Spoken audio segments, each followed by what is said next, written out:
welcome to today's Here in New York episode.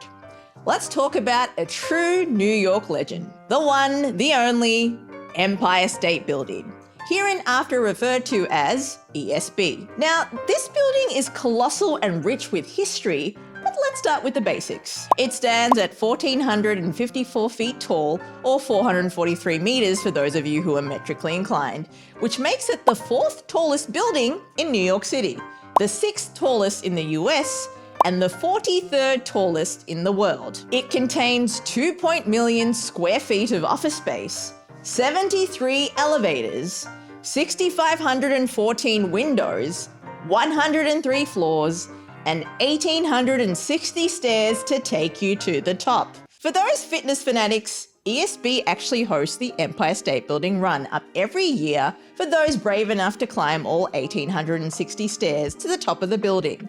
Now, it may come as a surprise to many that ESB isn't the tallest building in New York. However, at the time when it first went up, it reigned as the tallest building in the city for 40 years until the World Trade Center came along. At the time of its inception, New York City was in the middle of a full-blown skyscraper race. Picture this: 3 giants, the Bank of Manhattan, the Chrysler Building, and our beloved ESB, all competing to see who will be the tallest. And as we know, ESB took home the gold medal. Construction for ESB started in 1930 and was completed in an incredibly impressive 13 months. Now, apart from aspirations for it to be the tallest building in New York, ESB was designed to house corporate offices, something that it struggled to do at first. You see, construction finished in 1931, 2 years after the 1929 Wall Street crash. The timing, you guys, the timing.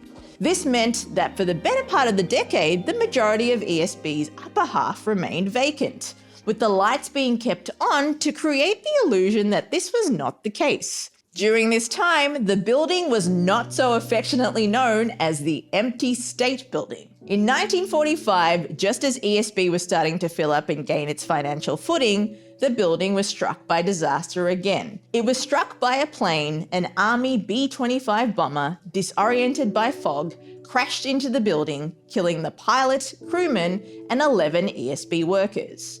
As devastating as this crash was, there was one survivor whose story is almost unbelievable. A lady named Betty Lou Oliver was in the elevator when the plane crashed into the building and severed the elevator cables. As such, she plunged from the 75th floor all the way to the bottom, but was saved when thousands of feet of cable that had accumulated on the bottom floor cushioned the elevator's fall.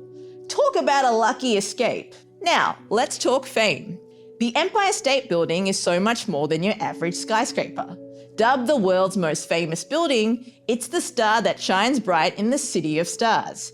It's been featured in more than 250 movies like Alf, King Kong, and Sleepless in Seattle. That's twice as many movies as Brad Pitt, about 3 times as many movies as Meryl Streep, and almost 10 times as many movies as Blake Lively. The Empire State Building is also the most photographed building in the world, according to a 2011 Cornell study, and the most popular destination with over 2.5 million visitors a year, according to a 2018 Uber study.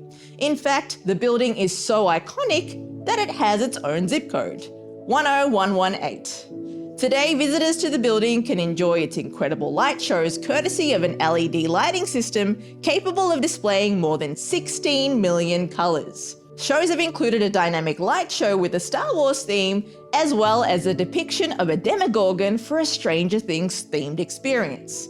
Now, if I haven't convinced you about the iconicness of this building by now, your standards must supersede the ESB itself. And for everyone else, the next time you see the Empire State Building, whether in person, the movies, or a picture, you'll know that it's more than just a pretty face in the skyline. It's a symbol of resilience, history, and character. That's it for me here in New York. Until next time.